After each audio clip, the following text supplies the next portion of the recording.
त्रिदलं त्रिगुणाकारं त्रिनेत्रं च त्रियायुधं त्रिजन्म पापसंहारम् एकबिल्वं शिवार्पणम् त्रिशाखैः बिल्वपत्रैश्च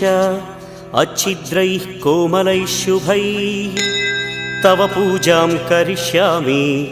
एकबिल्वं शिवार्पणम् कोटिकन्या महादानं तिलपर्वतकोटयः काञ्चनं शैलदानेन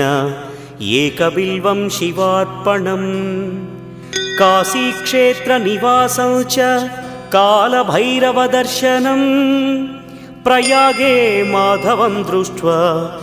एकबिल्वं शिवार्पणम्